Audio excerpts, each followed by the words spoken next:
Sore semuanya, balik lagi di market ya. Gue mau update dulu dah, ini marketnya bagaimana dan juga apa aja ya metrik-metrik yang bisa kita ambil.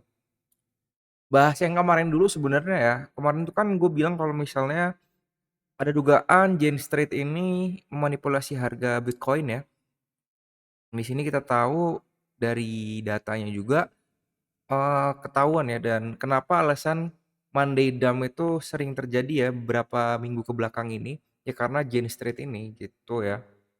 Jadi kalau misalnya nggak tahu Jane Street itu apa, Jane Street itu hedge fund, perusahaan besar juga, seperti ini ya, gambarannya, building-nya. Nah, Jane Street, nah seperti ini ya. Ini trading floor-nya seperti ini. Jadi diduga ya, ini baru diduga kalau misalnya eee, Terra Luna crash 2022 itu ada hubungannya dengan Jane Street ini ya, dan juga kenapa beberapa minggu ini ada ini ya, ketika mau pom itu dam terus ya. Setiap hari Senin itu ada dugaan pelakunya ini ya, si Jane Street ini. Itu permainan para hedge fund ini ya, hedge fund luar juga, dan ada dugaan juga ketika Jane Street ini diduga nggak cuman satu doang hedge fund yang melakukan ini ya, seperti itu. Contohnya ini ada isu yang dari Aswardi Iqbal ya di sini. Ada faktor BlackRock-nya juga, dia bilang lalu ketika Jane Street ini diduga melakukan manipulasi harga di Bitcoin, lalu dia membuat tweetan ya, tapi ini udah dihapus. Tweetannya itu dia bilang kalau misalnya, "What are you gonna do? Arrest me?" Kayak dia malah nantangin ya, padahal eee, lagi pada heboh ya, ini kurang ajar juga Jane Street. Nah ini juga gambaran Jane Street, nge-shorting ya. Ini berlaku sebenarnya untuk long term investor, sebenarnya ini nggak terlalu ngaruh ya, karena ini kalau misalnya lihat kalian time frame kecil atau misalnya kalian scalping atau intraday ya jelas ngaruh. Ini contohnya seperti ini ya. Jadi kita di sini ada pump ya. Di area ini pump lalu rilis dam lagi, dam lagi, dam lagi, dam lagi, dan kalau misalnya kalian lihat sebenarnya ini candlestick-nya atau pergerakan harganya yang kita bisa baca ini sama-sama ya. Jadi dugaannya seperti itu. Jadi Jane Street itu isinya orang-orang nerd ya, yang pinter bener matematika, quantitative trading, bukan 90% melihat chart, tapi mereka melihat order flow ya. Dan ya ini 10 bulan malah ya, 10 IM, jam 10 malam ya. Jadi namanya dinamakan Jane Street Dam ya, seperti itu ya. Kelanjutan kasusnya bagaimana, masih, abu-abu ya di sini kalau misalnya kalian lihat juga. Di sini penjelasan dari William Sutanto, CEO-nya Indodax juga membahas ini, dan ternyata si FTX sama Luna Luna Crash itu kan satu kejadian ya, dan ini diduga juga nggak diduga ya, ternyata si SBF, Sam Bankman ini, pendiri FTX ini lulusan Jane Street ya, seperti itu ya. Jadi orang-orangnya itu gila ya. Dan di sini, si Indodax bilang kalau misalnya Genesis itu bukan investor, dia itu trader ya. Quantitative trading firm yang banyak bergerak di market making dan trading algoritmik. Bisnis mereka mengeksploitasi market yang tidak efisien, mencari keuntungan dengan perhitungan risiko yang sangat canggih. Prinsipnya kalau ada probabilitas keuntungan lebih tinggi dari risiko, mereka sikat gitu. Yang dimana kalau kita tahu si Bitcoin itu kan belum ini ya, belum efisien lah marketnya, karena market capitalnya juga masih tergolong kecil dibanding gold dan saham-saham US ya, yang lainnya seperti Nvidia segala macam. Kelebihannya Bitcoin itu kan karena supply yang terbatas dan juga digadang-gadang menjadi emas digital lah, yang dimana kemajuan teknologinya itu sangat-sangat ini ya, belum bisa ada yang menjebol sampai sekarang seperti itu. Jadi itu keunggulannya, kalau misalnya secara market capital ini masih sangat tidak efisien ya. Makanya itu ada potensi ya seperti Gensrit ini, eee, ini ya dugaannya. Lalu karena kasus ini, Bitcoin tuh langsung pump ya sekitar 9% 8% kemarin tuh ya, kalau misalkan lihat di sini, langsung pump sekitar 12% ya, karena udah nggak ada, mungkin Jane Street ini nggak dumping barang lagi ya, seperti itu.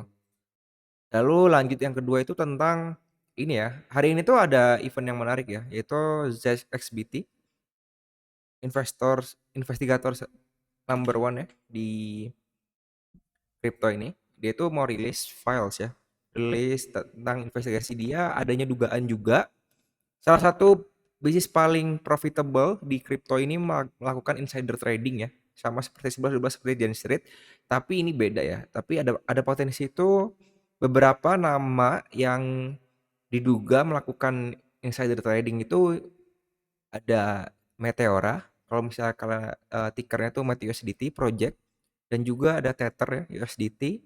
Tapi menurut gua Tether itu ini ya, nggak mungkin lah ya, menurut gua ada potensinya. Lalu ada juga apa ya kemarin tuh Hyperliquid sempat dibilang juga ada. Nah, dan Coinbase ya. Dan ada dugaan besar tuh Coinbase ya.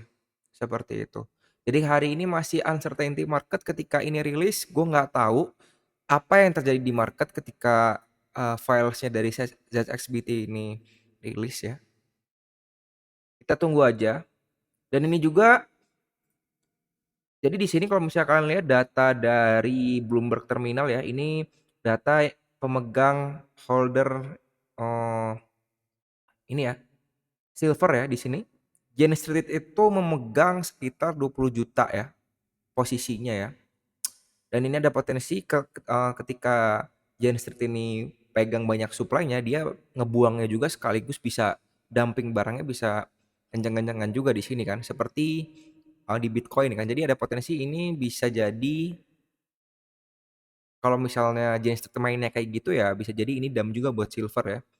Dan kita tahu juga kan silver kan kemarin udah naik, hype-nya gila-gilaan ya sama gold ya. Dia beriringan naik dengan gold. Jadi ini masih quite interesting ya untuk kita lihat di bagaimana seperti itu. Lalu udah itu aja sih dua berita yang masih gua concern untuk pergerakan arah market. Cuman update update ini ya, trading plan gua kemarin tuh apa aja. Yang pertama itu kan stable ya. Stable udah sampai TP1 ya di sini. Kemarin sempat gua call juga sekitar naik 11%. Target gua itu di 43% ya untuk eh, TP maksimalnya. Lalu ada Zcash di sini, Zcash TP1 ya. Lalu SL Plus ya. Nah ya, tuh. Zcash TP1 lalu SL Plus. Kita masih profit. Lalu ada juga dari Pengu ya. Pengu juga bentar gua nggak kelihatan nih. Pengu juga sempat TP1 lalu SL Plus ya. Nah, TP1 lalu stop ini ya. SL Plus ya. Stop loss plus seperti itu. Lalu yang lagi gua hold itu ada dua ya sekarang. Itu stable stable masih gua hold, sama Bitcoin lagi gua short ya. Gua shorting Bitcoin karena yang pertama makronya itu ada dua ini ya kemungkinan. Ada satu kemungkinan menurut gua yang ini ya, files investigasi dari CZ XBT ini belum keluar ya. Mungkin keluarnya malam ya, karena biasanya malam tuh. Jadi ada potensi lah ya untuk kita bisa shorting di sini. Menurut gue itu bakal jadi fat yang kencang ya buat kripto ketika satu project atau satu bisnis paling profitable di kripto itu terbuka ya. Kita investigasinya itu dibuka, ternyata dia insider trading dan itu ilegal ya. Nggak boleh. Jadi gue di sini masih berharap Bitcoin tuh akan sampai 67.500 atau sampai 66.768 ya untuk gue target shorting gue. Lalu gue akan beli lagi di mana? Gue beli lagi di area 66.200 ya. Ketika area sampai situ, ketika digasih ya sudah gue bakal langsung long ya. Seperti itu. Jadi untuk market sekarang sih seperti itu ya. Updateannya. Kalau misalnya kalian pantau gold juga ini membuat namanya pennant pattern. Pennant ini chart pattern continuation, ada potensi ini bisa sampai ke 5.400 sampai 5.500 ya. Seperti itu. Jadi untuk sekarang masih wait and see, nggak banyak yang di shorting karena kemarin baru pre-pump. Ada potensi juga ini akan melanjutkan bounce-nya, melakukan pump-nya juga, tapi ini lagi berada di secondary move ya. Ada potensi ini membuat secondary move, turun, lalu naik lagi ya. Jadi mungkin seperti ini. Seperti itu ya. Jadi thank you semuanya yang udah nonton. Ntar gue update lagi. Bye-bye semuanya.